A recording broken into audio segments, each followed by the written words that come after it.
For more than 4 centuries, the map had been dismissed as a mistake. It showed mountains where no mountains were supposed to exist, a river bending in a direction that contradicted every modern chart, and at the very center of an enormous blank region, a small black symbol beside 3 handwritten words, "Where stone remembers."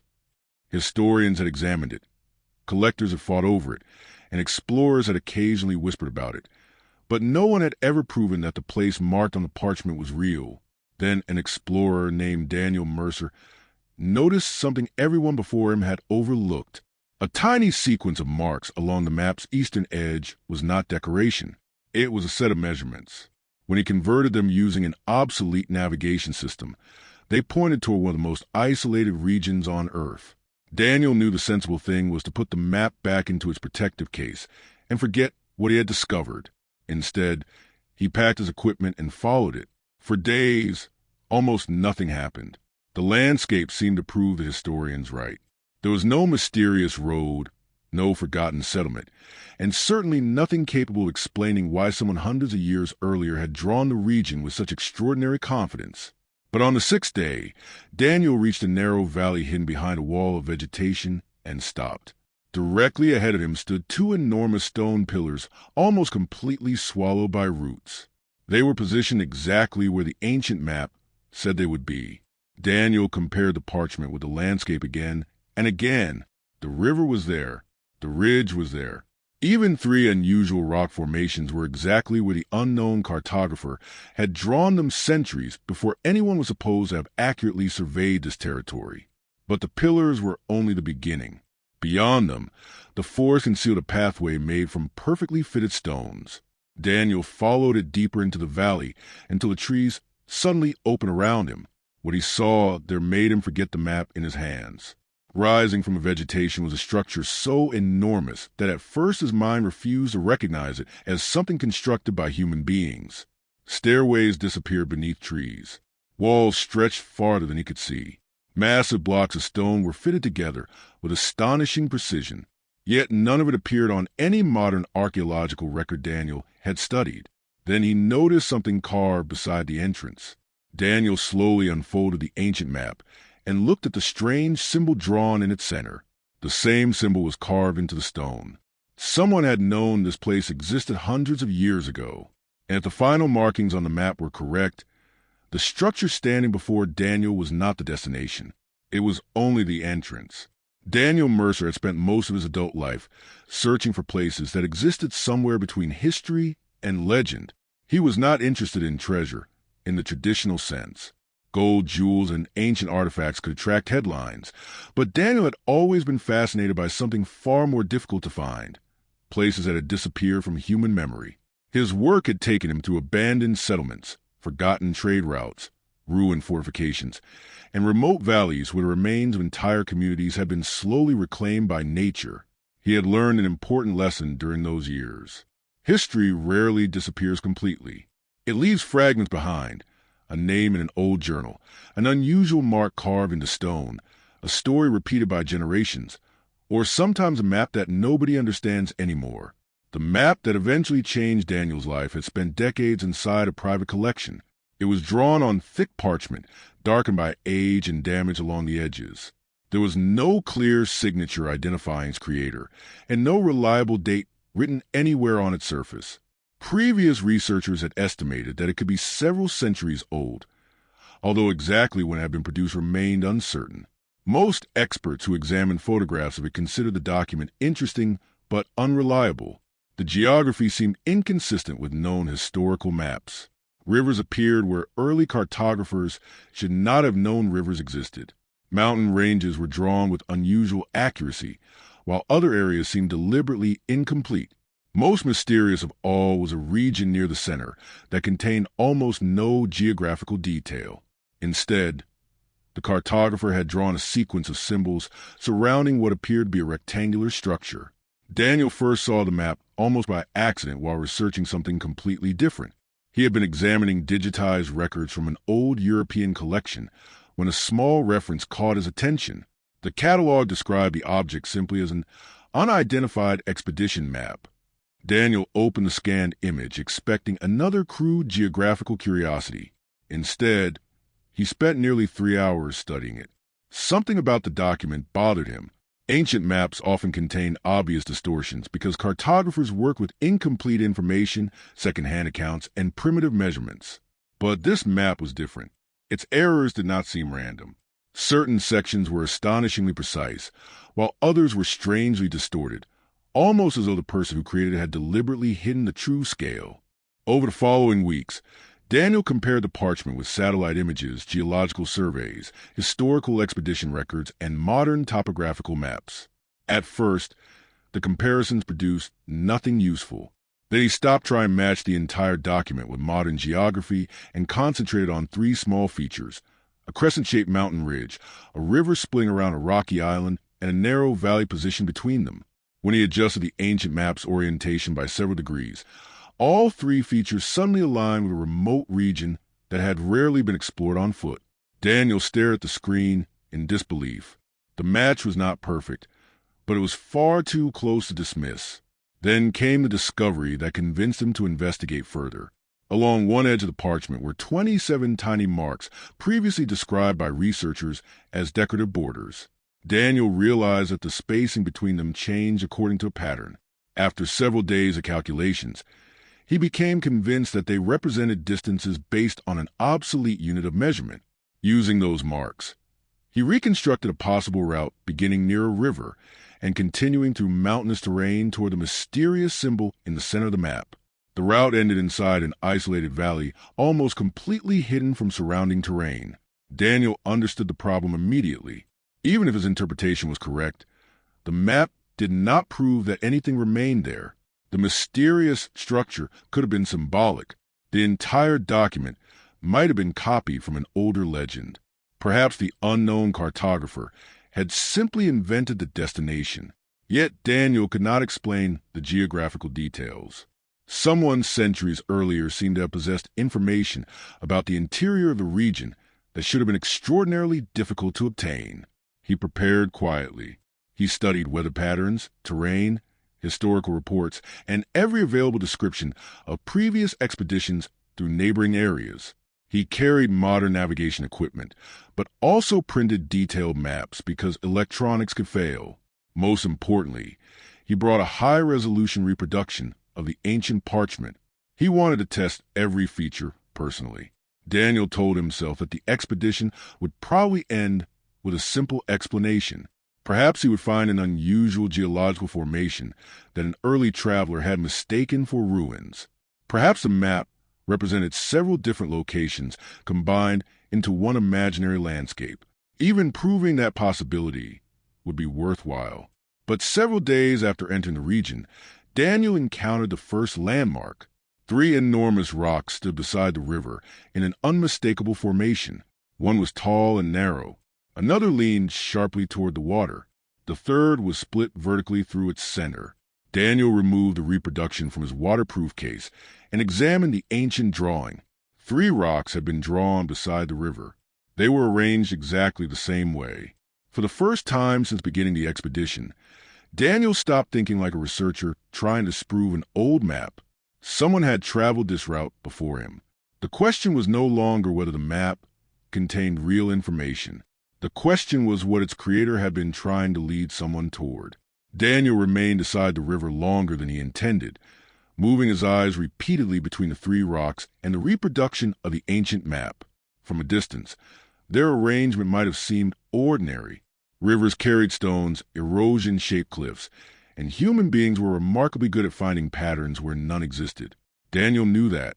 Years of field work had taught him to distrust coincidences, especially when he desperately wanted something to be true. But the closer he examined the landscape, the more difficult it became to dismiss what he was seeing. The largest rock leaned toward the water, at almost the exact angle shown on the parchment. Behind it stood the narrow stone, and several meters farther upstream was the third formation, split down its center. Even the bend of the river corresponded to the faded line drawn by the unknown cartographer. Daniel photographed everything, recorded the coordinates, and wrote a simple sentence in his notebook. First geographical confirmation, probability of coincidence decreasing. The map suggested that the route continued along the river for several kilometers before turning away from the water near another symbol Daniel had never understood. It resembled two vertical lines crossed by a shorter horizontal mark. He had assumed it represented a bridge, although there was no reason to believe a bridge could have survived for centuries in such an environment. The terrain became increasingly difficult as he moved forward. Vegetation crowded the riverbank, forcing him to climb around fallen trees and cross sections of unstable ground. Progress slowed dramatically. By afternoon, dark clouds had gathered above the mountains, and Daniel considered stopping for the day. Then he saw something to the leaves that made him forget the approaching weather. Two stones stood upright beside the river.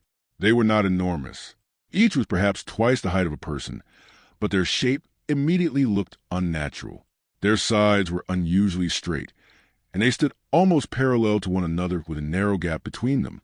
Daniel approached carefully and brushed away moss from a nearest surface.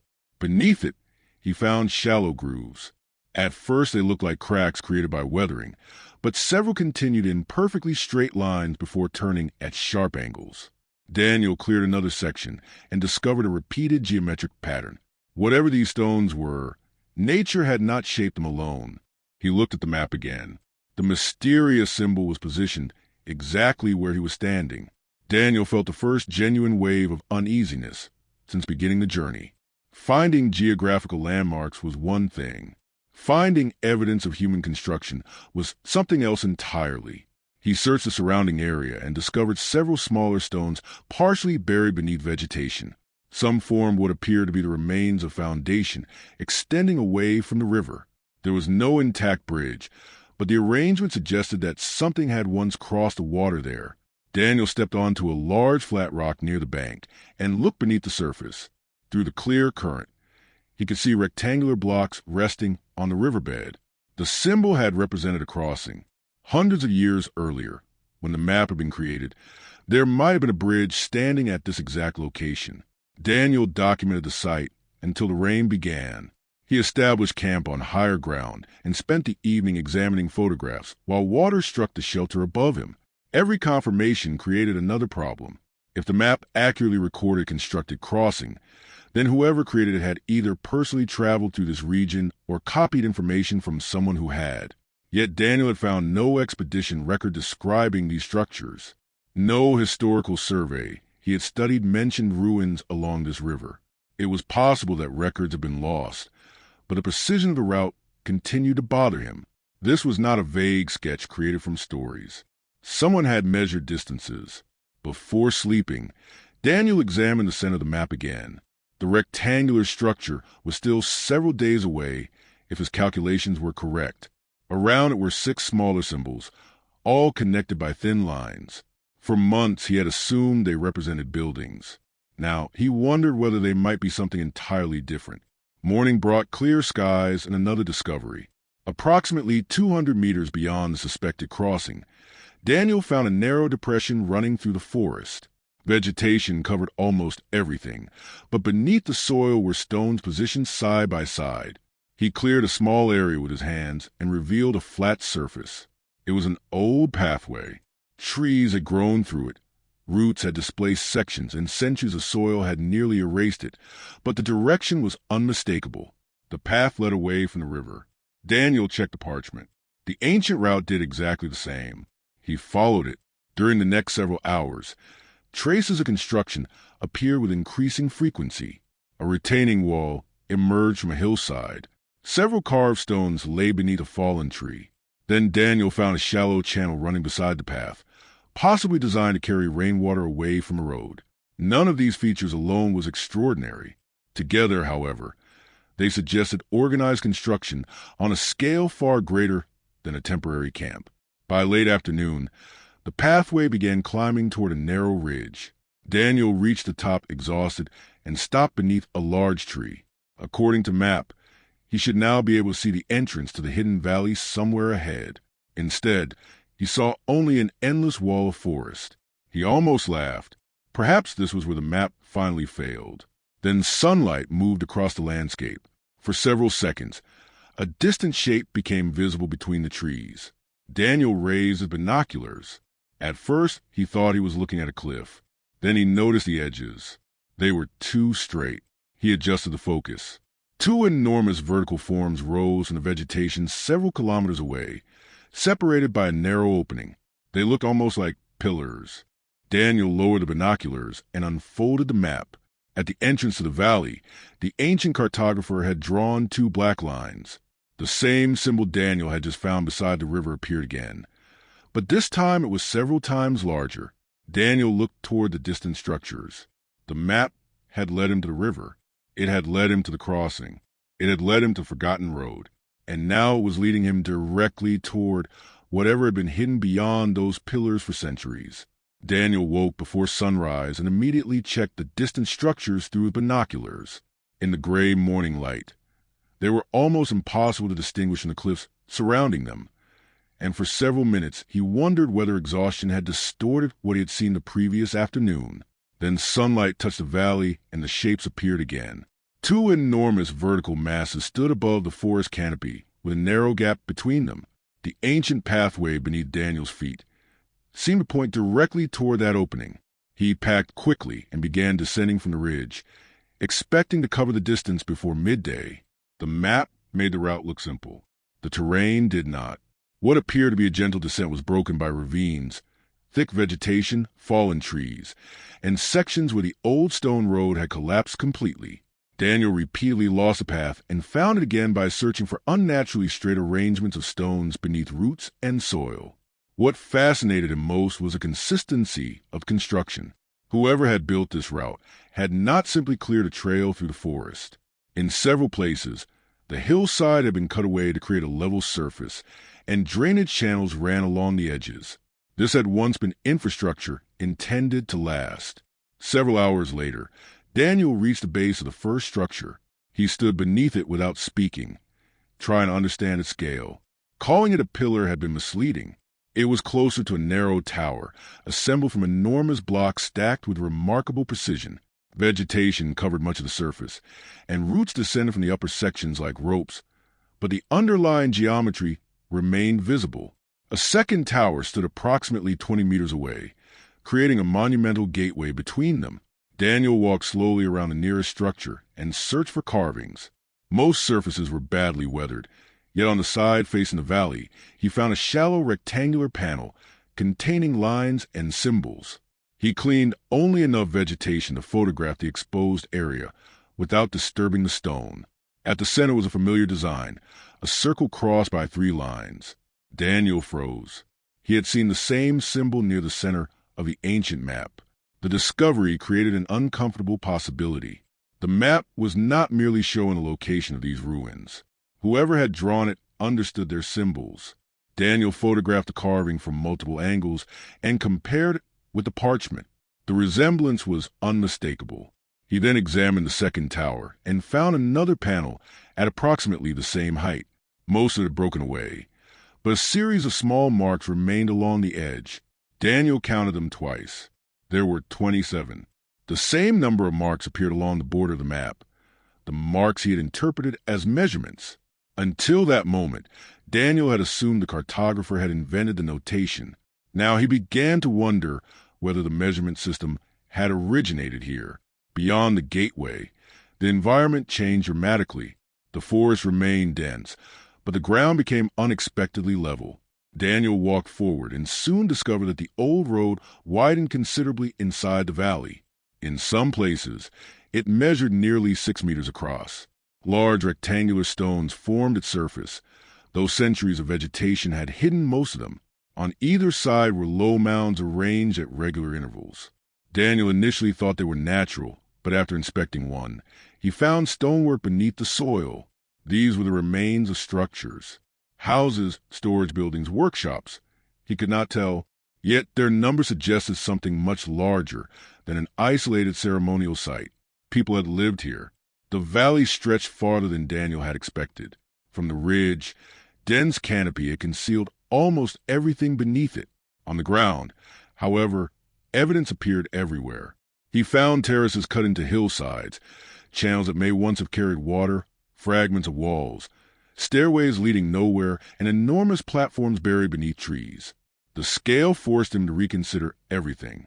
A community capable of constructing this much stonework would have required organization, food production, labor, and probably generations of occupation. Yet Daniel could not remember seeing any archaeological survey documenting a settlement in this exact location. Around midday, he reached a broad clearing created by a recent tree fall. Sunlight illuminated an exposed section of ground, revealing several parallel rows of stones. Daniel climbed onto the fallen trunk for a better view. The arrangement formed rectangles separated by narrow passages. Foundations, dozens of them. The forest was covering what appeared to be an entire district. He took photographs and recorded coordinates, careful not to move anything. The excitement he had felt earlier was gradually being replaced by something heavier. This was no longer an explorer following an interesting old map. If his interpretation was correct, he had entered a major archaeological site that had somehow escaped modern documentation. Every step now required restraint. He was not there to excavate or collect. His responsibility was to observe, document, and eventually bring qualified researchers to examine the site properly. The map indicated that the main route continued toward the center of the valley, where several thin lines converged on a rectangular structure. Daniel followed the ancient road for another 2 hours. Gradually, the ruins became larger. Low foundations gave way to standing walls. He passed a staircase nearly 20 meters wide, disappearing beneath vegetation. Farther ahead, he found a stone platform supporting several broken columns. Everywhere he looked, the forest seemed to be holding architecture beneath it. Then Daniel noticed something strange about the road. It was descending. The central structure on the map appeared to stand at the heart of the settlement. So Daniel had expected a route to climb toward some elevated temple or administrative building. Instead, the road descended toward the lowest part of the valley. The vegetation became cooler and wetter. Small streams appeared beside the path and disappeared beneath stone channels.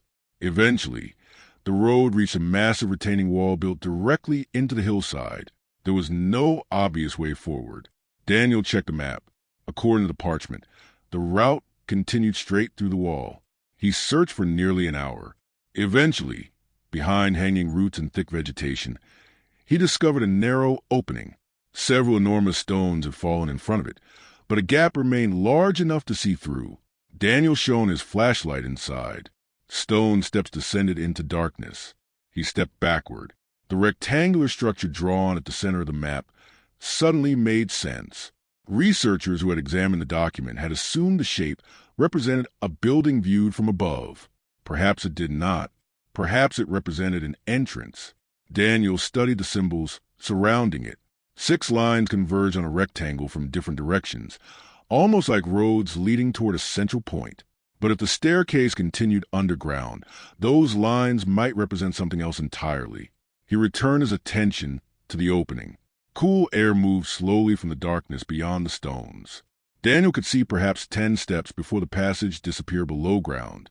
On the wall beside the entrance was another carving, a circle crossed by 3 lines. The same symbol from the gateway, the same symbol from the map. Daniel had spent weeks believing the ancient document was leading him toward a forgotten city.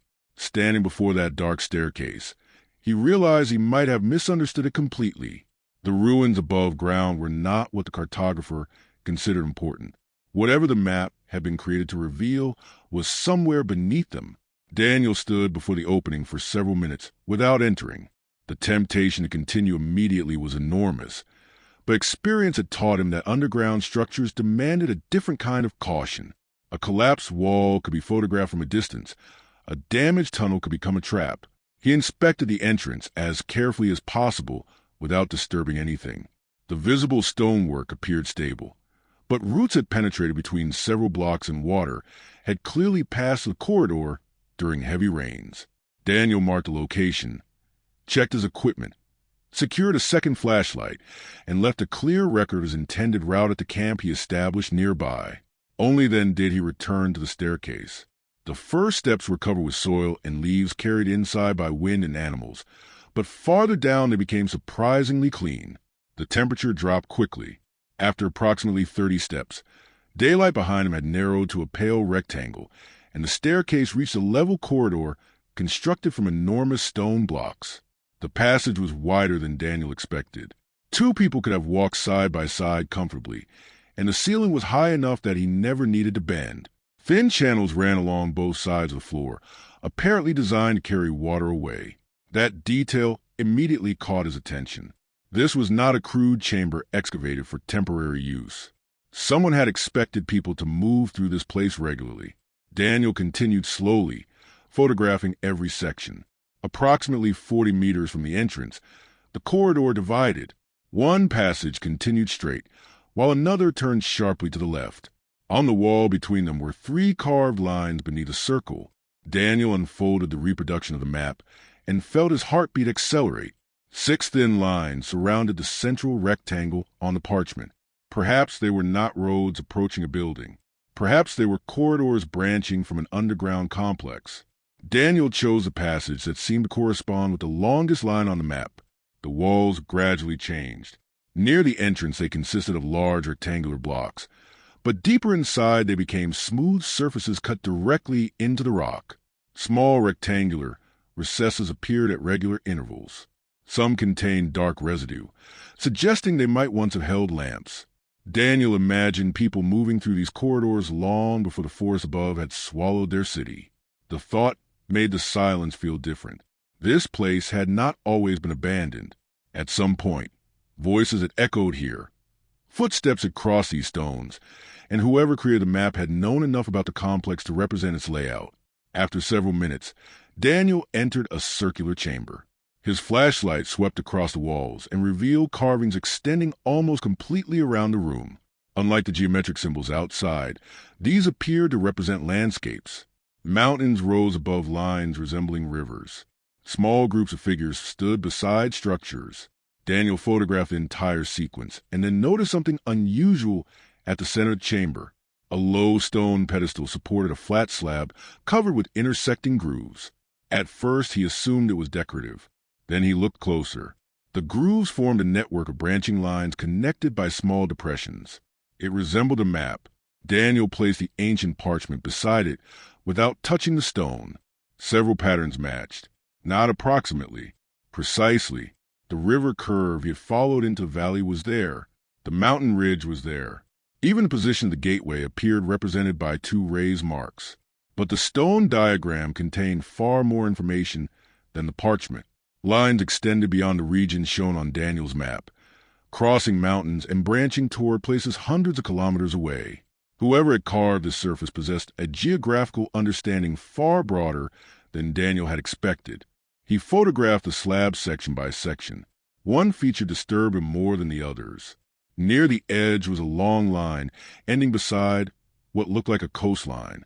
Daniel could not determine which coast it represented without detailed analysis, but the implication was extraordinary. If the diagram truly represented geography, the settlement might once have been connected to a network extending far beyond the valley. The ancient map in Daniel's possession could have been only a fragment copy from something much larger. He continued through another corridor and discovered a series of small rooms. Most were empty. In one, stone benches ran along the walls. In another, dozens of shallow niches had been carved into the rock. Daniel resisted the urge to speculate about their purpose. Without excavation and archaeological context, almost any interpretation could be misleading. Still, one detail became impossible to ignore. The underground complex was enormous. He had been walking for nearly an hour and had explored only a fraction of what the parchment suggested existed beneath the settlement. Then he reached a sealed doorway. Unlike the damaged sections elsewhere, this entrance appeared deliberately closed. Large blocks filled the opening from floor to ceiling. At its center was a rectangular stone bearing the circle and 3-line symbol. Beneath it were several smaller marks Daniel had not seen before. He photographed them and compared the wall with the map. One of the 6 lines ended abruptly near the center. A small black mark had been drawn at its end. Daniel had always assumed it represented damage to the parchment. Now he was not so sure. He traced the other routes with his finger and noticed something else. 5 lines were thin and faded. The 6th, the route toward the sealed passage, had been drawn much darker. Someone had emphasized it.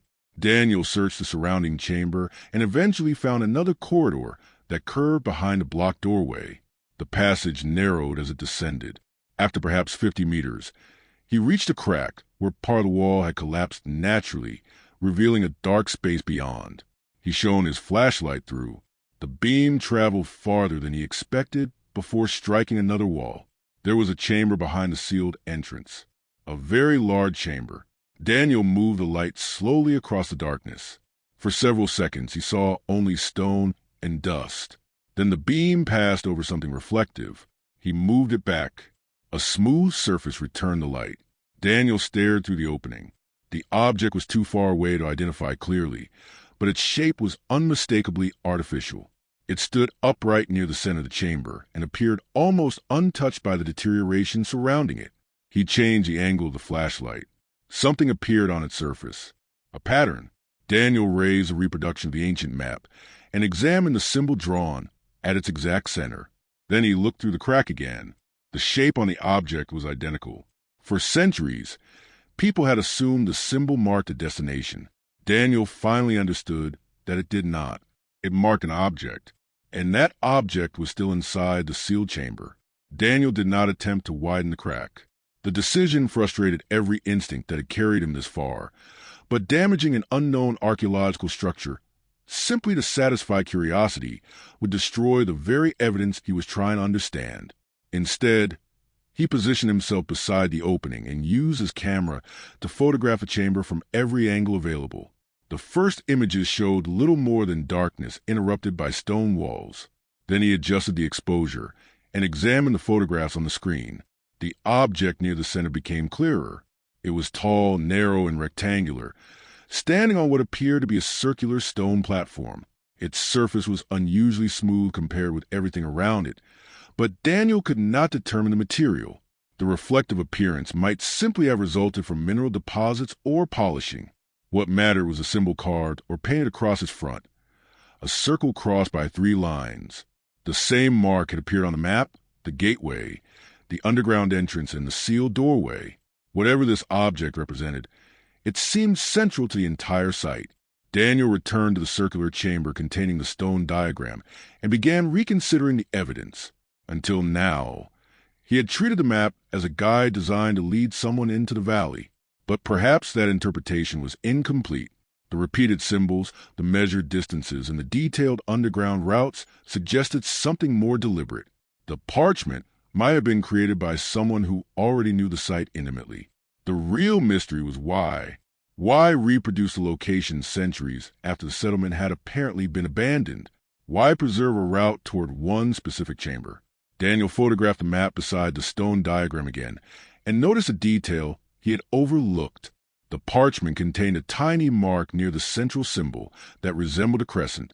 The stone diagram contained the same crescent, but here it was connected to a series of lines extending toward one wall of the chamber.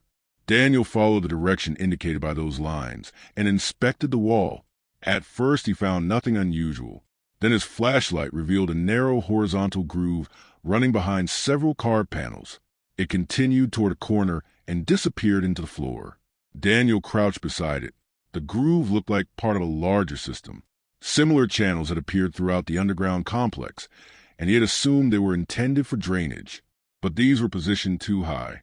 He followed the groove into the adjoining corridor and discovered that it connected with another line carved into the wall. Farther ahead, several lines converged around a circular depression. Daniel began to suspect that the complex contained some kind of integrated mechanism, although he could not determine whether it had been used for water, sound, ventilation, or something entirely different. The realization changed how he looked at the ruins. Features that had seemed decorative now appeared connected. The 6 corridors radiating from the central area, the channels running through walls and floors, the carefully positioned chambers, even the orientation of the gateway above ground might have been parts of a single design. Daniel returned to the surface before evening and climbed to a higher section of the ruins. From there, he could see the mountains surrounding the valley. The main avenue aligned almost perfectly with a gap between 2 distant peaks. Behind him, the setting sun illuminated the gateway for only a few minutes before disappearing. Daniel photographed the alignment. Ancient societies often constructed buildings according to astronomical or geographical principles, so the observation alone proved nothing unusual. But Daniel now had enough evidence to believe the site had been planned with extraordinary precision. That night, he studied his photographs until exhaustion made concentration difficult. One image from the sealed chamber caught his attention. Behind the rectangular object, barely visible on the far wall, was a horizontal band containing dozens of repeated shapes. Daniel enlarged the photograph. They looked like small rectangles arranged in groups. He compared them with the markings along the parchment's border. Again, there were similarities. The map seemed to borrow its visual language directly from the site. This suggested that whoever created the parchment had either visited the ruins or possessed a much older source produced by people who understood them. The following morning, Daniel explored a different corridor. According to the map, it should lead away from the sealed chamber and terminate near one of the smaller symbols. After approximately 20 minutes, the passage opened into a long rectangular room unlike anything he had seen elsewhere. Rows of stone platforms filled the floor. Above them, hundreds of small square openings had been carved into the walls. Most were empty. Several, however, still contained thin objects covered in hardened sediment. Daniel approached without touching them. They appeared to be stone tablets. One tablet was partially exposed. Its surface contained extremely fine markings arranged in parallel lines. Daniel photographed it using a zoom lens. The symbols were unfamiliar, but between them were small diagrams, circles, triangles, lines, and patterns resembling mountain profiles. This was potentially more important than any monumental structure above ground. Architecture could reveal how people built. Written records, if these markings represented writing, could reveal what they knew. Daniel continued photographing from a distance until he noticed a larger slab at the end of the room. Unlike the smaller tablets, it stood vertically against the wall. Its upper half showed a series of carved circles. Beneath them was a landscape composed of mountains and rivers. At the bottom was something Daniel immediately recognized. The valley. 2 pillars marked its entrance. A central road crossed the settlement. Beneath it, 6 lines converged underground.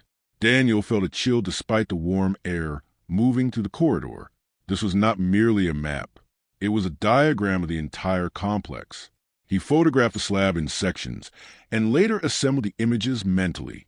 5 of the underground lines ended at ordinary symbols. The 6th reached the central chamber containing the mysterious rectangular object. From that object, another line extended downward. Daniel looked at the parchment. That line was missing. The ancient map ended at the chamber. The stone diagram did not. According to the carving, something existed beneath it, something deeper. Daniel returned to the sealed chamber and examined the floor through the crack. At first, the circular platform beneath the object seemed solid. Then his flashlight caught the edge of a dark opening several meters behind it. Steps. Another staircase descended from the chamber into a lower level. Daniel had believed the underground complex was the secret hidden beneath the forgotten city. Now he understood that even these tunnels were only part of it. The ancient map had successfully guided him to the object in the sealed chamber. But whoever had copied that map centuries ago had stopped there. The people who created the original stone diagram had not. Their route continued downward. Daniel spent most of the morning documenting the large stone diagram in the tablet chamber. The more carefully he studied it, the more convinced he became that the lower line was intentional. It began beneath the symbol representing the rectangular object, descended through 3 horizontal bands, and ended at a circular shape surrounded by smaller marks. Nothing similar appeared on the parchment. That difference mattered. If the ancient map had been copied from information preserved at the site, its creator had either never reached the lower level or had deliberately excluded it. Daniel considered another possibility. Perhaps the parchment was not intended to reveal everything. Perhaps it was only one part of a larger set of instructions. He photographed every visible mark at maximum resolution and returned to the surface to compare the images under daylight. When he placed the photograph beside the parchment, he discovered that several apparent decorations on the old map corresponded with structural features on the stone diagram. The realization was almost embarrassing. For months he had been looking at information without understanding the language in which it was presented. One group of marks near the map's lower edge had always looked like scratches caused by age.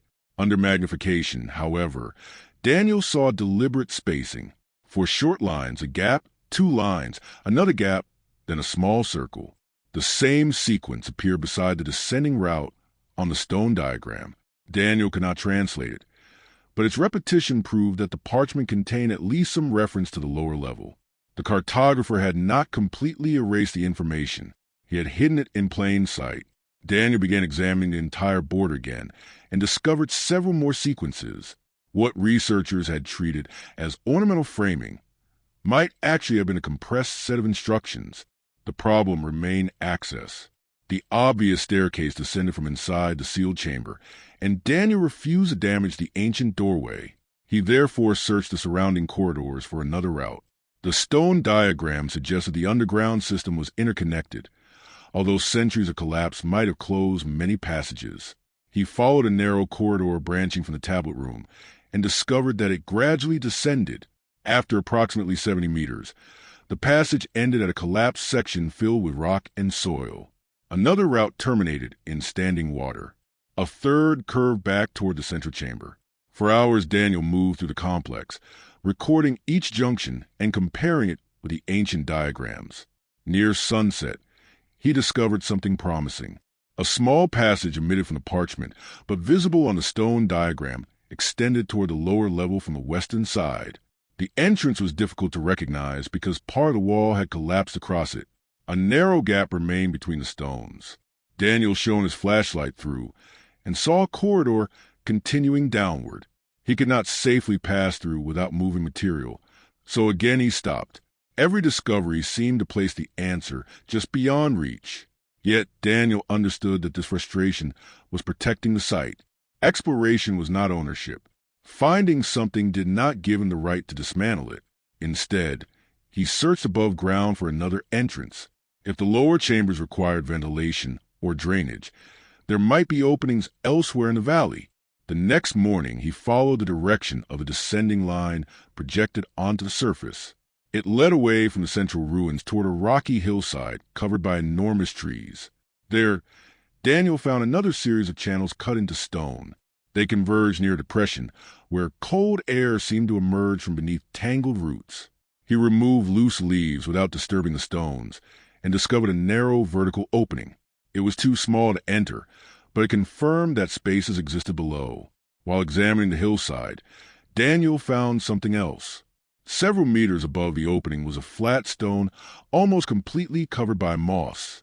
He cleared only enough to expose a small section and immediately recognized the circle and three-line symbol. Beside it was a second symbol he had never seen on the parchment, two concentric circles separated by short radial marks. Daniel photographed it and checked the stone diagram. The symbol appeared at the end of the descending line. Whatever waited at the lowest level was represented by those circles. Daniel returned to the tablet chamber and searched for the same symbol among the smaller records. It appeared repeatedly. Sometimes it stood alone. Sometimes figures were carved around it. On one damaged tablet, several lines extended from the symbol toward representations of mountains. Another appeared beside what looked like flowing water. Daniel avoided attaching meaning to these images, but one conclusion seemed reasonable. The symbol had been important enough to repeat throughout the complex. Late that afternoon, while photographing the rear wall of the chamber, Daniel noticed a stone panel slightly recessed from those surrounding it. A narrow gap ran around its edges.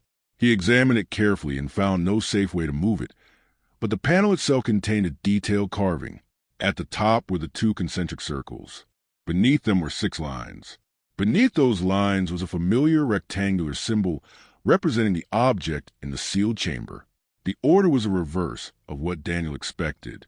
If the carving was read from top to bottom, the circles came first, then the network, then the object. Perhaps the object had not been placed there to protect whatever lay below. Perhaps it had been connected to it. Daniel photographed the carving and noticed another detail near the bottom. A tiny figure standing beside the rectangular object. Its proportion provided the first useful estimate of scale. If the figure represented a person, the object inside the sealed chamber was roughly 3 meters tall. Daniel returned to the crack and examined it again.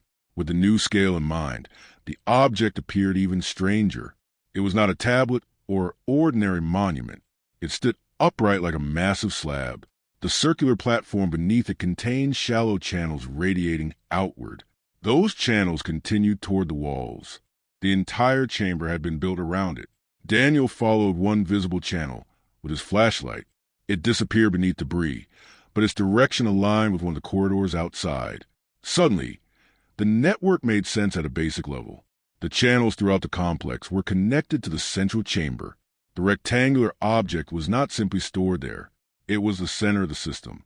Daniel stepped away from the crack and unfolded the ancient map one more time. He traced the route he had followed from the river to the gateway, through the city, beneath the ground, and finally to this chamber. Every major landmark directed the traveler toward the same place. Then he noticed a faded line crossing the central symbol on the parchment. He had seen it hundreds of times and assumed it was a crease, but the line continued beyond the symbol.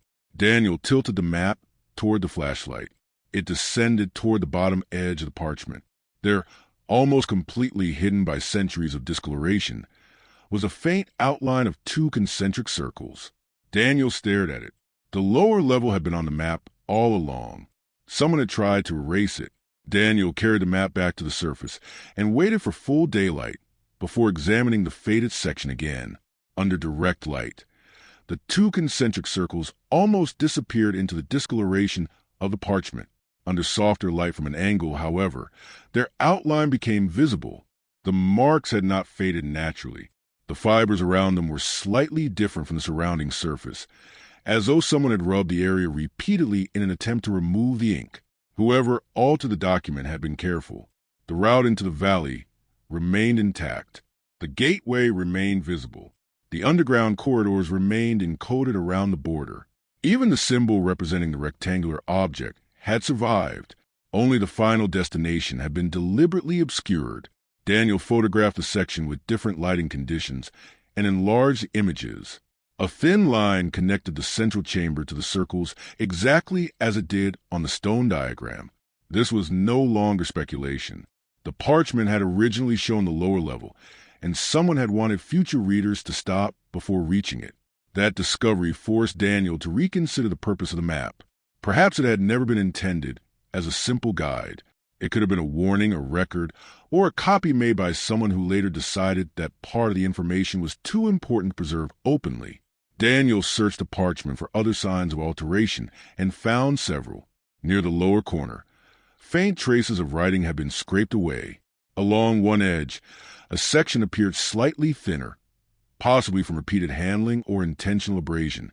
He could not recover the missing words in the field, but their position corresponded with the route toward the concentric circles.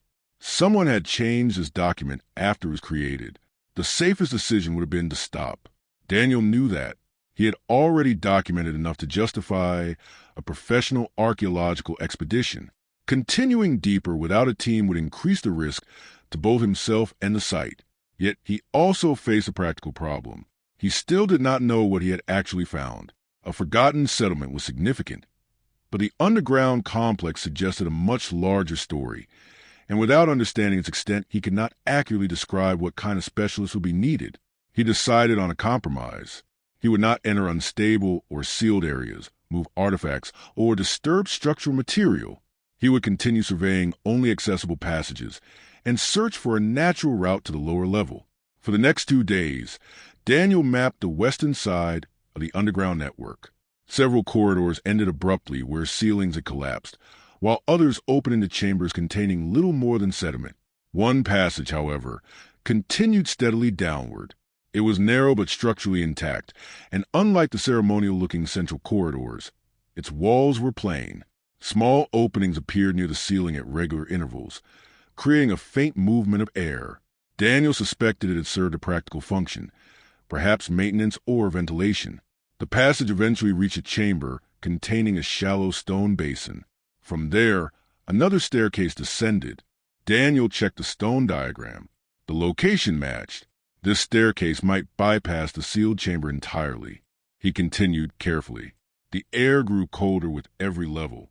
After descending dozens of steps, he reached a landing where the architecture changed again.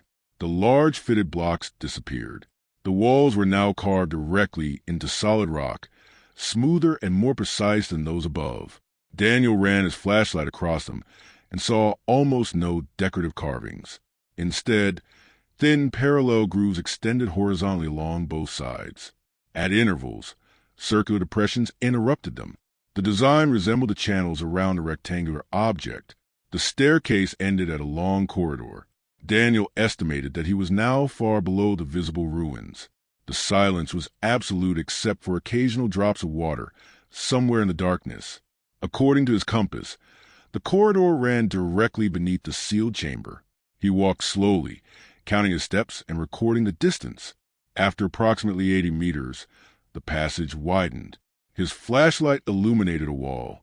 At first, Daniel thought he had reached another dead end. Then he realized the wall curved. He moved closer. It was part of an enormous circular chamber. Daniel entered through a narrow opening near one side and stopped. The beam of his flashlight could not illuminate the entire space at once. The ceiling rose high above him, supported by massive sections of carved rock. Around the circumference stood evenly spaced stone columns. Between them, channels descended from the walls toward the floor, and at the center was a circular platform. Empty. Daniel's first reaction was disappointment. After everything the symbols had suggested, he had expected an artifact, monument, or inscription. Instead, the platform contained only a shallow circular depression. He approached slowly and noticed that dozens of narrow grooves radiated from it like spokes, each connected with a channel running toward the outer wall. The symbol on the map represented this room, 2 concentric circles. Daniel stood exactly where someone centuries earlier had tried to prevent another person from reaching. He began photographing the chamber. On the far side, one section of wall contained carvings unlike anything he had seen above. There were no human figures, animals, or obvious scenes. Instead, the surface was covered with geometric arrangements. Circles inside circles, intersecting lines, clusters of dots, and long sequences of marks. One pattern repeated again and again. A central circle surrounded by smaller circles. Daniel counted them. 7. He moved to the next panel. Again, 7.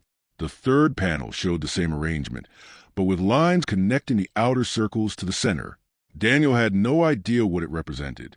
Then his flashlight reached the floor beneath the carvings. Something had been engraved into the stone there. It was another map, but this one did not show the valley. Daniel crouched beside it, trying to determine the orientation. He recognized none of the rivers or mountains because there were none. Instead, the surface showed hundreds of small points arranged around several larger circles. He stared at the pattern for a long time. Then he looked upward.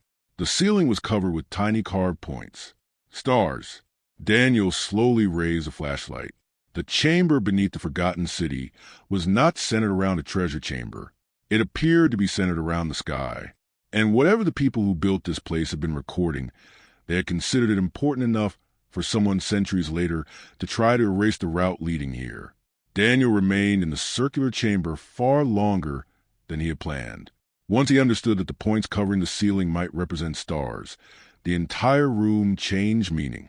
He placed his flashlight on the floor and directed the beam upward at an angle, allowing shadows to reveal the carvings more clearly. Hundreds of small depressions covered the stone overhead. Some were barely larger than pinpoints, while others formed deeper circles. Thin lines connected certain groups. Daniel recognized the general idea immediately. People across many ancient cultures had observed the night sky and represented constellations in art, architecture, calendars, and navigation systems. There was nothing impossible about an ancient society studying astronomy. What made this chamber remarkable was the scale and precision of the arrangement. The ceiling appeared to contain an organized celestial diagram rather than scattered decoration. Daniel began photographing it systematically, dividing the ceiling into overlapping sections that could later be reconstructed digitally. He avoided identifying constellations from memory because expectation could easily create false matches. Instead, he recorded positions, relative sizes, and connections. Several larger circles appeared repeatedly in important positions.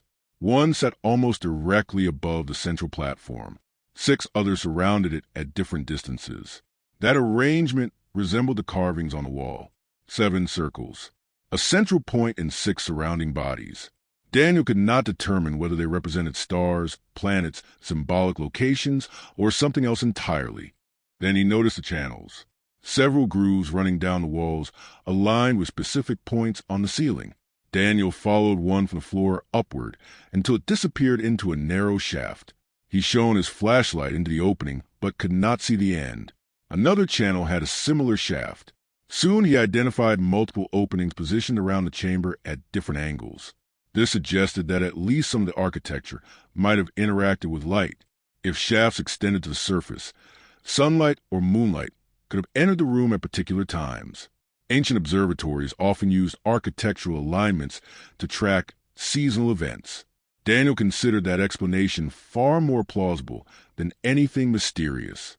He returned to the central platform and examined the circular depression.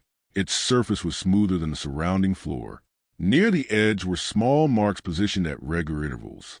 Daniel counted them, photographed them, and then counted again. 27. The number followed him everywhere. 27 marks on the parchment. 27 marks at the gateway. 27 marks here. Whatever system the builders used, this number had some recurring significance. Daniel opened his notebook and began listing every occurrence. When he compared their spacing, another pattern emerged. The marks were not equally separated. They formed groups. 7, 7, 6, 7. The same grouping appeared along the parchment's border. Daniel felt a sudden surge of excitement.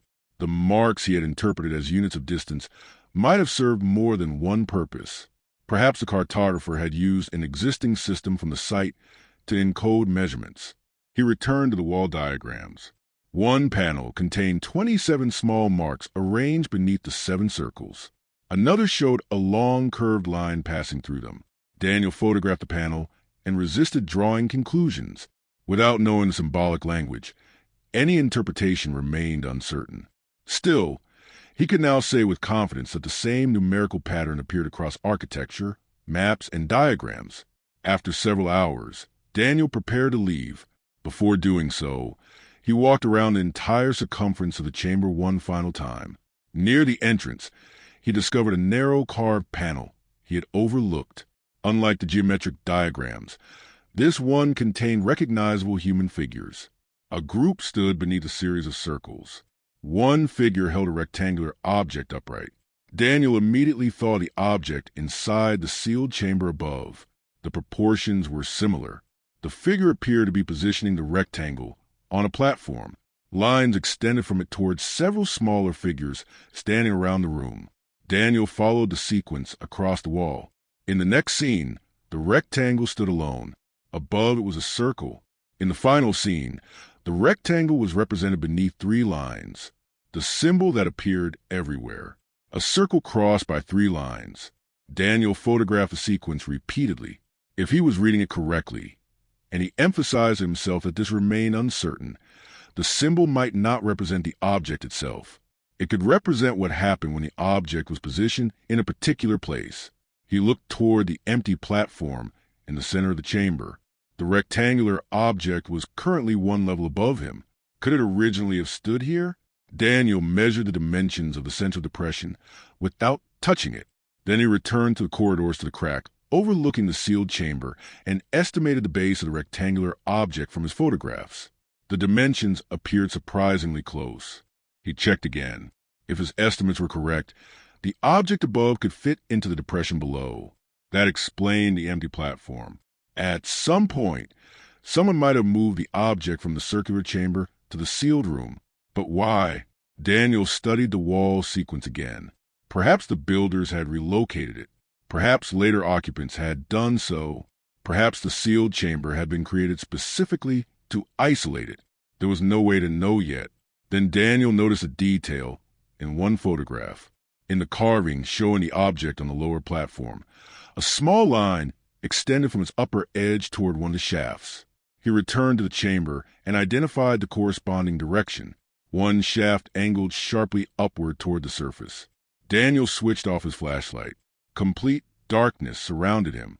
He waited. At first, nothing happened. Then he saw it. A tiny point of natural light appeared high on the wall. The sun outside had moved into alignment with one of the shafts. A narrow beam slowly entered the chamber and traveled across the stone. Daniel watched it move. It reached the central platform. The beam stopped almost exactly where the rectangular object would have stood. Daniel stared at the illuminated depression. This room had been designed so that light from the surface could reach its center. The builders had calculated the angle through meters of rock. And if the diagrams were correct, the object in the sealed chamber had once stood directly in that beam. Daniel looked at his watch and recorded the exact time and date. Only later would he realize why that detail mattered. Because when he compared the position of the sun with the ancient diagrams, he would discover that the alignment was not random. It pointed toward a specific day. And according to the markings on the wall, that day was approaching. Daniel returned to the surface, carrying hundreds of photographs and a growing suspicion that the architecture of the valley had been designed around cycles of light. He established a temporary observation point near the central ruins and spent the next several hours comparing the direction of the underground shafts with the position of the sun. Without specialized surveying equipment, he could not calculate every angle precisely, but the basic relationship was clear. At least one shaft opened toward a section of the sky through which the sun moved during a limited period of the year. The narrow beam he had witnessed inside the chamber was therefore not necessarily a daily event. Its position would shift gradually as the seasons changed. Daniel reviewed the photographs of the 27 marks around the central platform. If those marks represented intervals in a calendar, the chamber might have functioned as a sophisticated observational instrument. That evening, he organized the symbols into groups. 7, 7, 6, 7. He compared them with other markings throughout the complex and found the same sequence repeatedly. One wall panel showed the groups separated by vertical lines. Another showed a circle moving through 27 positions before returning near its starting point. Daniel refused to claim he had discovered an unknown calendar because too many alternative explanations remained possible. Yet the repetition suggested some form of counting system associated with cycles. The ancient map complicated matters further. Whoever created the parchment centuries later had copied those same groups around its border, perhaps using them to encode distances, dates, or both. Daniel then examined the partially erased writing near the lower edge of the parchment. Under magnification, a few marks survived. One resembled the symbol used repeatedly near the astronomical diagrams. Another matched a mark carved beside one of the shafts. Daniel arranged photographs of the map and carvings side by side. The sequence appeared to direct attention toward a particular alignment rather than simply toward a location. Suddenly, the document seemed less like a conventional map and more like a set of instructions requiring both geography and timing. It told the reader where to go, but perhaps it had also once told him when to arrive. The following morning, Daniel returned to the chamber shortly before the time he had recorded the previous day. Again, he switched off his artificial lights and waited. Darkness surrounded him until the tiny point appeared in the shaft. A beam entered slowly, striking the wall slightly farther from the platform than before. Daniel marked the position only with photographs and measurements, leaving the stone untouched. The shift was small but visible. If it continued at roughly the same rate, the beam would cross the center of the platform within days. Daniel's excitement was tempered by uncertainty. Solar alignments in ancient structures were well documented around the world. There was no need to invoke anything impossible to explain what he was observing. The builders could simply have possessed excellent knowledge of seasonal cycles, geometry, and construction. What remained extraordinary was the relationship between the underground chamber and the object that appeared to have been removed from its central platform. Daniel returned to the sealed room and photographed the rectangular object again. With better angles, he noticed that its upper surface was not flat. A shallow indentation ran across it, narrowing toward the center. If a beam of light struck the object from above, the shape might channel illumination toward a specific point. Daniel could not test the idea without entering the sealed chamber, and he would not disturb the doorway. He instead searched the wall carvings for clues. One panel showed the rectangular object beneath a narrow line descending from above. Another showed several figures standing around the circular platform. Beyond them were 7 circles. The next section was badly damaged, but part of a large central shape remained visible. Daniel studied it for nearly an hour. At first it looked like another circle. Then he noticed straight edges around it. A map, The builders seemed to have represented some kind of geographical diagram after the alignment. Daniel returned to the stone map in the upper chamber. Hundreds of lines extended beyond the valley toward distant regions. He had initially assumed it depicted trade routes or neighboring settlements. Now he wondered whether some lines corresponded to astronomical observations. He photographed the entire slab again and compared the orientation with the lower chamber. One line matched the direction of the light shaft almost perfectly. He followed it across the carved surface. It extended far beyond the valley and ended beside a group of mountains. Daniel checked modern topographical maps. There were several possible matches, but one region stood out because of the shape of three peaks. The ancient stone diagram contained three triangular marks in nearly the same arrangement. If the correspondence was genuine, the network did not end here. Another location might exist hundreds of kilometers away. Daniel searched the parchment for any reference to those mountains and found none. The old map had been deliberately limited to the valley. Whoever copied it had preserved enough information to reach this site, but excluded the wider network shown on the stone. The approaching solar alignment suddenly became more important. Perhaps the lower chamber had been designed to reveal information only under specific lighting conditions. Daniel knew this sounded dramatic, but the architecture supported at least part of the idea. Light entering through the shaft would strike the central platform at a predictable seasonal position. If the rectangular object originally stood there, its polished or reflective surfaces might have redirected that light toward another part of the chamber. But the object was no longer there. Daniel began searching for the surface opening of the shaft. By following its approximate angle, he eventually located a narrow hole hidden among rocks above the ruins. Vegetation had partially covered it, but the opening remained clear enough for sunlight to pass through. Nearby, he found several carved stones aligned toward the horizon. One contained 27 marks. Beside the final mark was the symbol of the concentric circles. Daniel compared the progression with his observations. The current position of the sunlight corresponded approximately with the third-to-last mark. If his interpretation was correct, only a few days remained before the beam reached the central point. Daniel returned underground near sunset and stood in the circular chamber. He imagined the rectangular object restored to the empty platform, the shaft aligned above it, and light entering at exactly the intended angle. Perhaps nothing dramatic would happen. Perhaps the illumination would simply reveal a carving or mark an important seasonal date. That was the most reasonable explanation. Then Daniel noticed something on the opposite wall. A narrow vertical band of stone looked different from the surrounding surface. He illuminated it from the side and saw hundreds of extremely fine grooves that were almost invisible under direct light. They formed an image. Two mountains, a river, and between them, another rectangular structure. Daniel recognized the three peaks carved beside the distant endpoint on the upper map. The light chamber was pointing toward another site. But beneath the image was something even more surprising. A sequence of symbols Daniel had seen on the parchment. The same sequence that had been partially erased. For the first time, he could see it complete. Daniel photographed it and compared the two versions. Someone who possessed the ancient map had known about the second location, and someone had deliberately removed that information before the map reached the modern world. Daniel spent the night comparing complete inscription from the underground chamber with the damaged sequence on the parchment. The match was strong enough to remove most of his doubts. The same groups of marks appeared in the same order, but the stone version continued far beyond the point where the parchment had been scraped. Whoever altered the map had not randomly damaged it. The missing section contained information connected with another location. Daniel copied the surviving patterns into his notebook and compared them with a large geographical diagram in the upper chamber. Gradually, a route emerged. It seemed to begin in the hidden valley, cross a mountainous region, follow a major river for some distance, and terminate near the three distinctive peaks. Daniel could not yet prove that every line represented physical geography, but enough landmarks corresponded with modern maps to make the possibility difficult to ignore.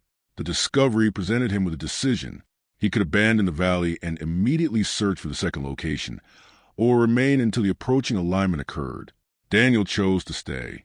The entire architecture seemed designed around that event, and leaving days before it happened would mean abandoning the strongest opportunity to understand the site. He spent the next 2 days documenting the ruins systematically. He photographed the gateway under different lighting conditions, mapped visible foundations, recorded the underground corridors, and created detailed notes describing condition of each chamber. The more evidence he collected, the less the site resembled an isolated settlement. Roads appeared to converge on it from multiple directions. Water management structures crossed large sections of the valley. Terraces climbed the hillsides. This had once been a substantial community. On the third morning, clouds covered the mountains. Daniel worried that the alignment might become impossible to observe. By afternoon, the weather improved and sunlight returned. He descended to the circular chamber well before the expected time and positioned his cameras. Nothing had been moved. The central platform remained empty. The rectangular object remained sealed in the room above. Daniel expected the sunlight to strike the center and perhaps illuminate one of the fine wall carvings. He had no reason to expect anything more. The point of light appeared. Slowly, the beam extended across the chamber. Daniel watched it move toward the platform. For several minutes, nothing unusual happened. Then the beam crossed the central depression and reached the opposite wall. It struck the narrow vertical band containing the barely visible grooves Daniel had discovered earlier. The image changed instantly. Lines that were almost invisible under flashlight illumination became sharply defined. The angle of sunlight created shadows inside the grooves, revealing details Daniel had not noticed in his photographs. The two mountains became part of a much larger landscape. The river continued across the panel. Smaller symbols appeared along its course. And there was not one second location. There were several. Daniel moved closer without blocking the light. The wall seemed to contain a network. The hidden valley was represented by one symbol. Lines extended outward toward other symbols distributed across the landscape. Some appeared near mountains, others beside rivers, and one near what looked like a coastline. The three-peak location was simply the nearest. Daniel photographed the illuminated panel as quickly as possible. The effect lasted only minutes. As the sun continued moving, shadows changed and the network gradually disappeared back into stone. When the chamber returned to darkness, Daniel stood silently. The builders had created an image that could be read most clearly when light entered at a specific angle. It was ingenious, but entirely achievable with careful planning and generations of astronomical observation. What seemed impossible was not the mechanism. It was the scale of what the mechanism revealed. If Daniel's interpretation was correct, this forgotten settlement had been connected to other sites spread across a vast territory. He returned to the upper stone map and compared the newly visible locations. Several corresponded with endpoints he had previously ignored. The relationship became clearer. The large diagram was not merely showing the local region. It appeared to preserve a network of routes. Daniel marked approximate modern coordinates for the three-peak destination.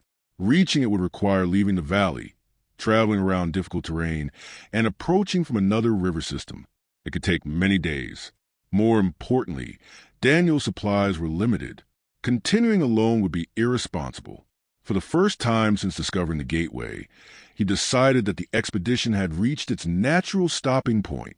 He would return, not with treasure hunters or sensational claims, but with specialists capable of documenting the site properly. Before leaving, Daniel made one final visit to the sealed chamber. He looked through the crack at the rectangular object and considered the evidence. The lower platform appeared designed to hold it. The sunlight alignment appeared designed to interact with that platform. Yet someone had removed the object and sealed it upstairs. Perhaps later inhabitants had wanted to prevent the original system from functioning. Perhaps they had been protecting the object, or perhaps the relocation had an entirely different explanation. Daniel could not know. He photographed the chamber one last time and turned away. Then something in the image preview caught his attention. He enlarged the photograph. The sunlight alignment had changed the illumination elsewhere in the complex. A faint reflection now appeared on the side of the rectangular object. Daniel zoomed farther. There were markings on its edge, not the familiar circle and three-line symbol. Coordinates, or something resembling them. A sequence of short and long marks divided into groups. Daniel compared them with the measurements on the stone map. The first groups corresponded closely with the route toward the three peaks. But the sequence continued. The object itself contained information that went beyond the second location. Daniel looked through the crack again. The rectangular slab was not merely part of the astronomical mechanism. It might also be another map. And whatever network the people of this valley had created, they had preserved its most important information on the one object someone later decided to lock away. Leaving the valley proved more difficult for Daniel than entering it. He had arrived carrying a question and expected, at most, to find evidence that an old cartographer had once crossed an isolated landscape. Instead, he was leaving behind the remains of substantial settlement, an underground network of chambers, astronomical alignments, a stone geographical diagram, hundreds of unfamiliar markings, and a sealed object apparently connected to the entire system. Every instinct told him to remain another day, take another photograph, follow another corridor, or search for one more clue. But he also understood that continuing alone would eventually turn careful exploration into recklessness. His supplies were diminishing, weather conditions were changing, and the site required archaeological methods far beyond what one person could provide. Daniel packed his equipment, checked that he had left nothing behind, and began retracing the ancient road toward the gateway. The journey out gave him a different perspective on everything he had seen. When he first followed the pathway, isolated stones had seemed mysterious. Now they formed parts of a coherent landscape. The low mounds beside the road were likely structural remains. The channels were connected to a larger water system. The monumental gateway marked a deliberate transition into the valley. Even the three rocks beside the distant river, the first confirmation from the parchment, seemed less like the beginning of the mystery and more like a marker placed on a route that had once been familiar to travelers. Daniel wondered how many people had passed through this region when the settlement was active and how completely their world had disappeared beneath the forest. Several days later, he reached a point where modern transportation became possible. Only then did he allow himself to review the expedition as a whole. He created multiple backups of his photographs and notes and began contacting researchers he trusted. Daniel was careful with his language. He did not announce that he had discovered an impossible civilization. He did not claim that the astronomical chamber contained knowledge beyond the capabilities of ancient people. He described exactly what he had observed: extensive stone ruins in an isolated valley, an underground architectural complex, repeated symbolic systems, possible astronomical alignments, and old parchment whose geographical information corresponded with features at the site. The initial reactions ranged from fascination to skepticism. That did not surprise him. Extraordinary interpretations required strong evidence, and photographs alone could be misleading without context.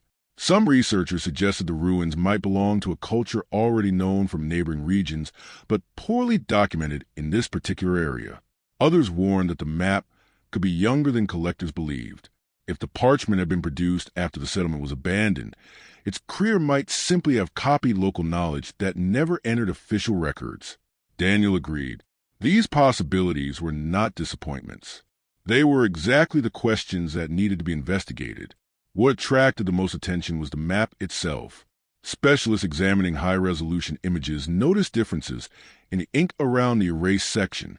Preliminary visual analysis supported Daniel's suspicion that part of the parchment had been intentionally altered, although determining when that happened would require direct examination. The 27 marks along the border also generated interest. Their repeated appearance at the ruins suggested they were not decorative additions invented by a later cartographer. Daniel shared the photographs of the stone maps only with a small group at first. One researcher specialized in historical geography and began comparing the carved landscape with modern terrain. Several possible matches emerged. The three-peak destination was particularly intriguing. Satellite imagery of the approximate region showed unusual geometric features beneath dense vegetation, but images from above were not enough to determine whether they were natural or constructed. That was when the possibility of a second expedition became real.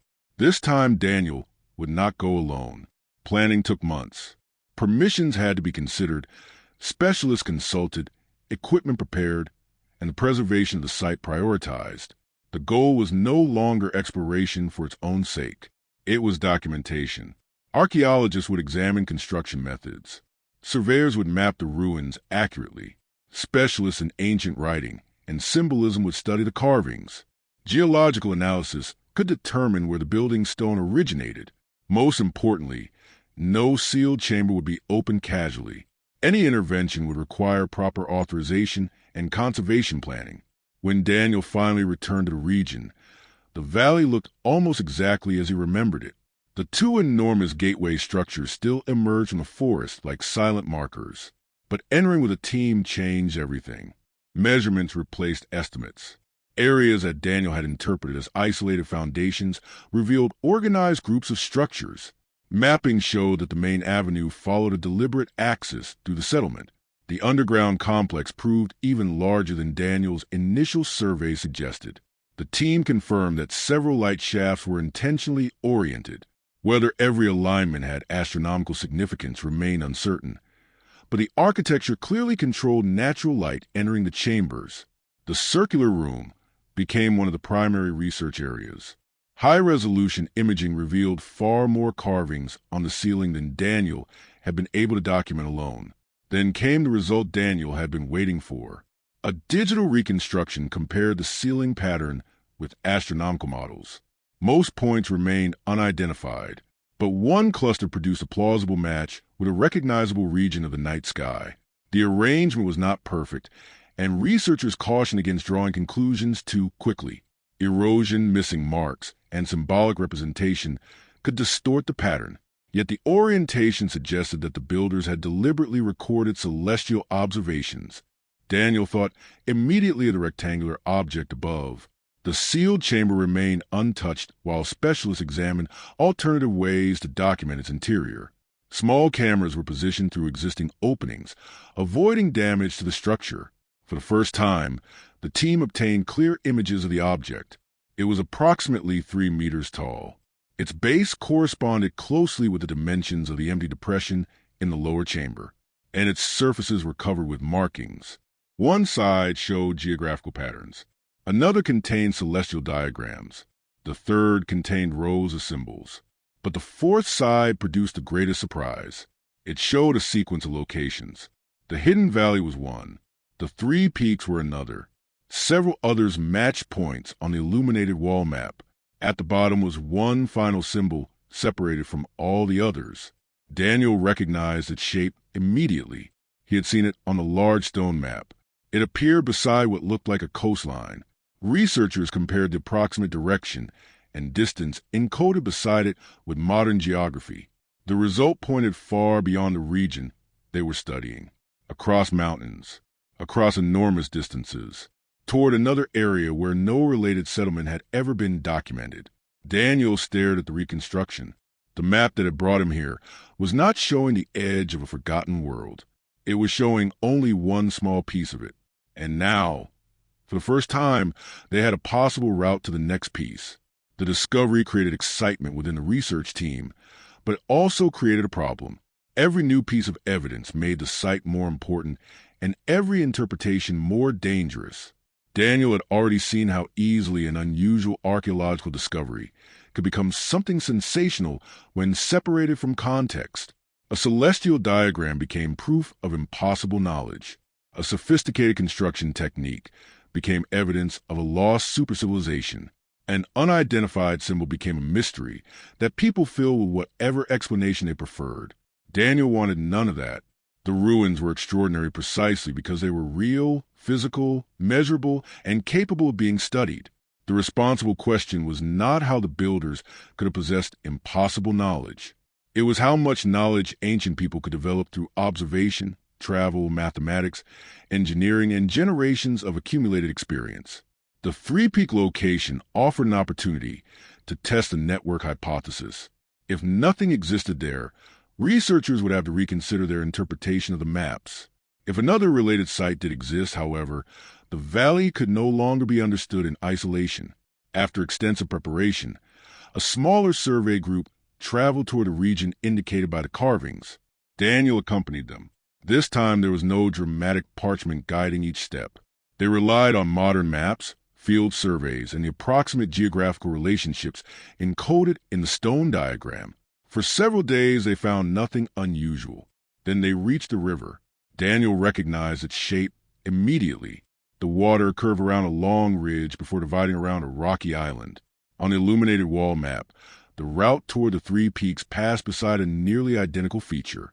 The correspondence was not proof, but it gave the team a specific area to investigate. They followed the river upstream. The three peaks appeared on the horizon the following afternoon. From that angle, their arrangement closely resembled the ancient carving. The team slowed its search. Near the base of the eastern peak, vegetation covered a series of low terraces. At first they appeared natural. Closer inspection revealed stones positioned along their edges. Farther uphill, another line of stonework emerged. Then another. Daniel felt the same sensation he had experienced upon finding the forgotten road months earlier. They were walking through ruins. The second site was smaller than the hidden valley, at least in the areas visible above ground. There was no enormous gateway and no obvious central avenue, but several construction details appeared familiar. Drainage channels had similar dimensions. Certain blocks were fitted using comparable techniques. Most importantly, one stone near a collapsed wall carried a carving, a circle crossed by three lines. Daniel did not celebrate. He simply photographed it. The network was real enough to deserve serious investigation. As the survey continued, the team found a small chamber built into the hillside. It was partly exposed by erosion, allowing researchers to document it without excavation. Inside was a stone panel containing a geographical diagram. One line pointed back toward the hidden valley. Another continued away from both sites. Daniel compared it with a sequence recorded on the rectangular object. The direction matched another location. The pattern was becoming unmistakable. Each site seemed to preserve information about others. The builders, or perhaps later travelers using the same network, had created a system in which geographical knowledge was distributed across multiple locations.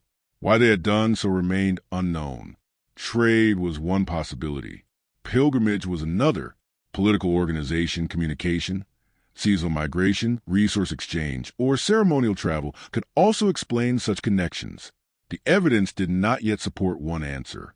But Daniel realized that the most remarkable part of the discovery had never been the hidden architecture. It was the information.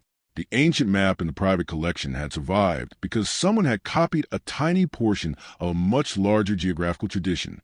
That copy eventually became separated from its context, and generations later scholars looked at it as an inaccurate curiosity. The map had seemed impossible because they had misunderstood what it represented. It was not the work of a cartographer imagining unknown territory. It was a fragment of accumulated knowledge. The second site provided one final piece of evidence. Near the end of the survey, researchers documented a narrow stone slab covered with symbols. Most remained undeciphered, but several recognizable geographical forms appeared along its lower section. Among them were the two monumental pillars marking the entrance to Daniel's original valley. Beside those pillars was a rectangular symbol. Beside the rectangle were two concentric circles. The entire sequence from the parchment was preserved here. Daniel stared at it for a long time. This meant the person who created the surviving map did not necessarily need to have visited the first valley. The information existed elsewhere. It could have been copied from this site, or from another record descended from the same network, that explained how geographical knowledge could travel farther than the individuals who originally measured it. Maps could be copied. Routes could be taught. Observations could survive generations. Daniel photographed the slab. At its far edge was another sequence. The researchers compared it with the network already documented. It pointed toward the distant location, near the coastline, but this version contained an additional detail. Beside the coastal symbol was an outline resembling a large circular enclosure.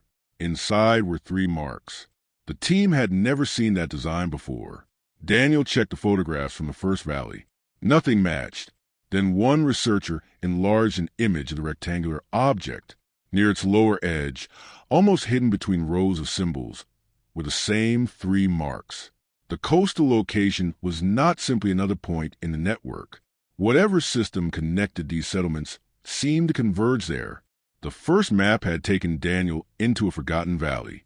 The valley had pointed toward the three peaks, and the three peaks were now pointing toward something much larger. Somewhere beyond them, near a distant coastline, appeared to be the place from which all the routes originated, or the place where they ended. The coastal symbol became the most debated element of the entire investigation. By then, the team had evidence from two separate sites suggesting that the locations were connected, but the distant endpoint was different. On the diagrams, it was larger, surrounded by a circular boundary and repeatedly associated with three marks that appeared nowhere else with the same prominence. Daniel spent weeks comparing photographs, measurements, topographical maps, and possible routes. Several coastal regions could theoretically fit the information, but one location matched more details than the others. It lay near the mouth of an old river system, in an area whose geography had changed considerably over centuries through erosion, sediment, and shifting watercourses. If the network had once depended on river travel, such a location would have made sense as a major point of exchange. Still, the evidence remained circumstantial. Daniel knew that lines on stone were not enough. The hypothesis needed a physical site. The search eventually focused on a broad area rather than a single coordinate. Modern imagery showed nothing resembling a monumental city. Much of the landscape consisted of vegetation, wetlands, cultivated land, and exposed stone.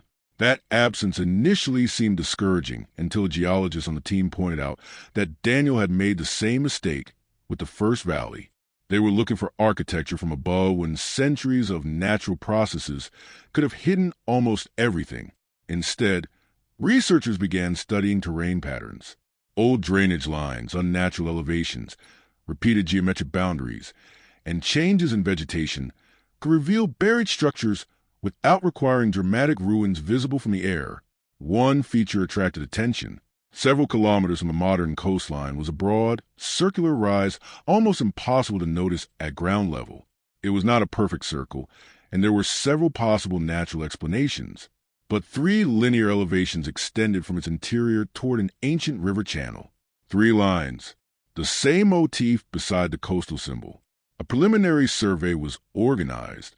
Daniel arrived without the feeling of certainty that had accompanied the ancient parchment. There was no road to follow, and no sequence of landmarks confirming each stage. For several days, the team found ordinary geological features and scattered evidence of much later human activity. Daniel began to suspect they had interpreted the diagrams too literally. Then a surveyor noticed a line of stones beneath a shallow embankment. The stones were large and positioned at consistent intervals.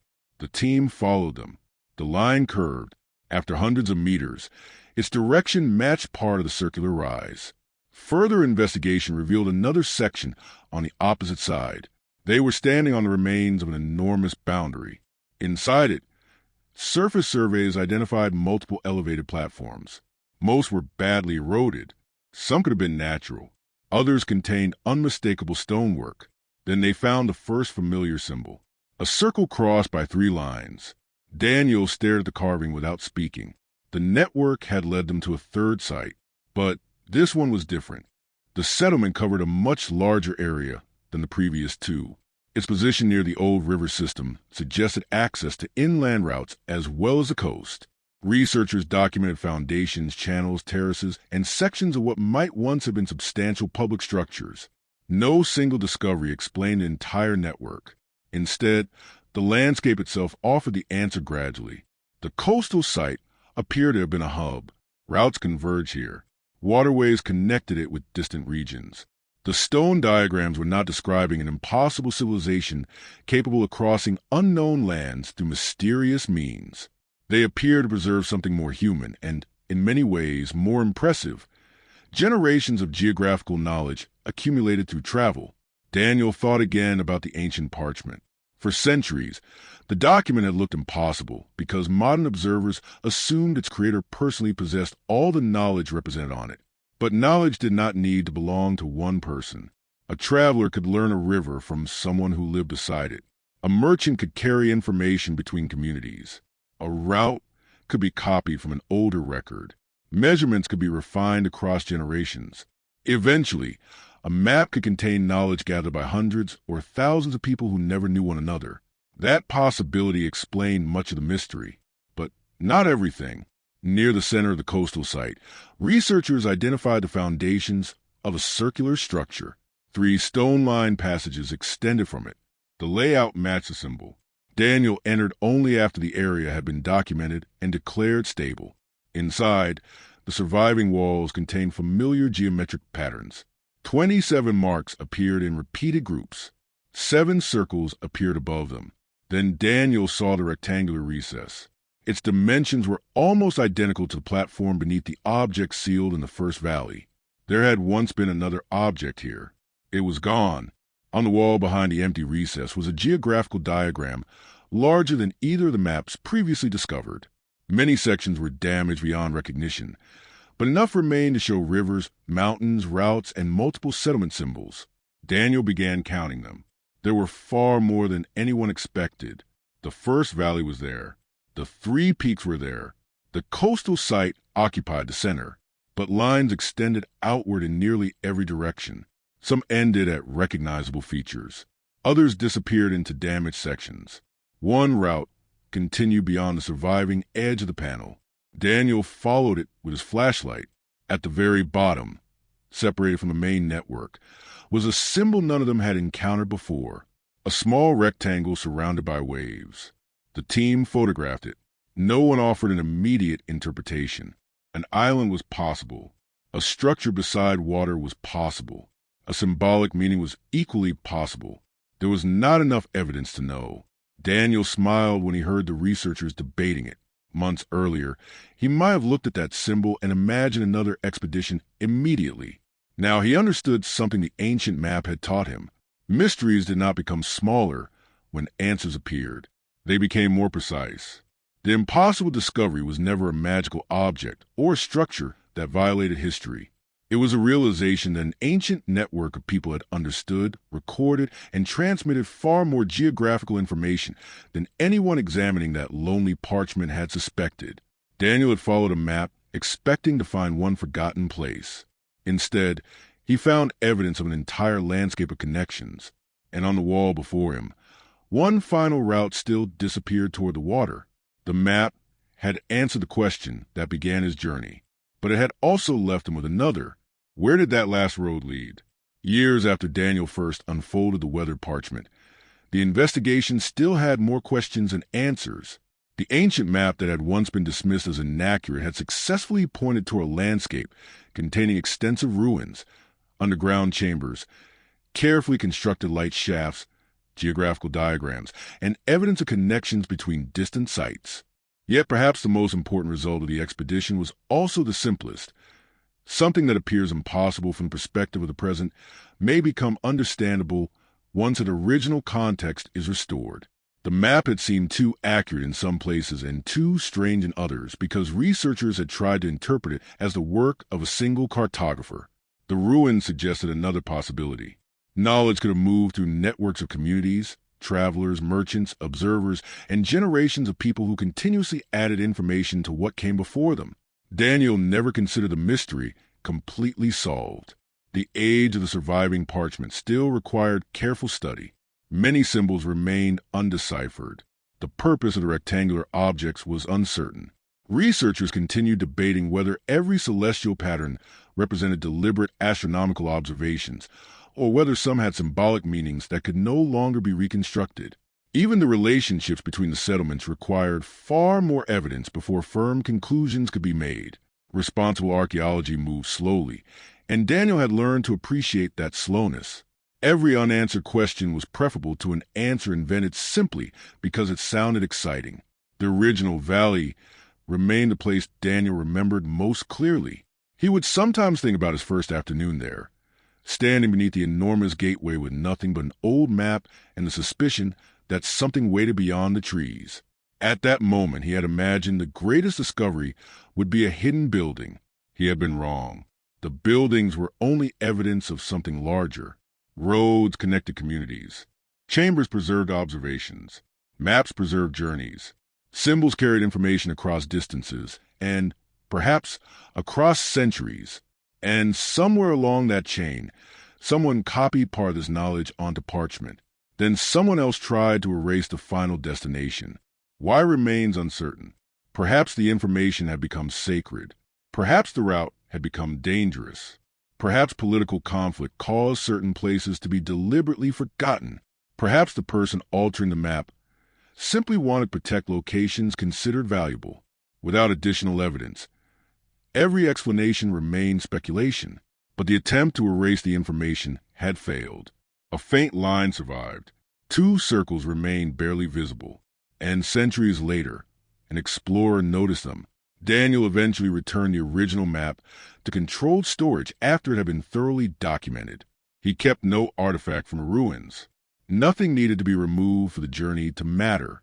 His photographs, surveys, and the continuing research were enough. Before leaving the coastal site for the final time, Daniel returned to the wall containing the network. He stood before the damage diagram and followed the routes with his eyes. One line led toward the first valley, another toward the 3 peaks. Others disappeared into places still unexplored. Then there was the final symbol, the rectangle surrounded by waves. Researchers had proposed several explanations, but none had yet been confirmed. Daniel photographed it one final time. He remembered the words written near the center of the ancient parchment, where stone remembers. For months he had assumed those words described a place. Now he understood them differently. Stone remembered because people had carved knowledge into it. Maps remembered because people copied what others had learned. And history remembered whenever someone was willing to look closely enough at what survived. Daniel had begun his expedition trying to prove whether an impossible map was real. In the end, the map was real, the valley was real, the forgotten roads were real, and somewhere beyond the coastline, another mark was still waiting to be understood. Perhaps one day someone would follow it, and perhaps they would discover that the final destination was not the end of the map either. Because sometimes the greatest discoveries do not reveal how little our ancestors knew. They reveal how much of what they knew we have forgotten. If you had found that ancient map, would you have followed it into the unknown, or would you have left its secrets buried beneath the forest? And what do you think the final symbol, the mysterious structure surrounded by water, was really pointing toward? Share your theory in the comments. If you enjoy forgotten expeditions, unexplained discoveries, lost places, and stories hidden by time, subscribe to the channel and turn on notifications so you don't miss the next journey. Because history is filled with places that disappeared from maps but never truly disappeared from the world. Sometimes all it takes is one forgotten clue, one person willing to follow it, and one discovery capable of changing everything we thought we knew.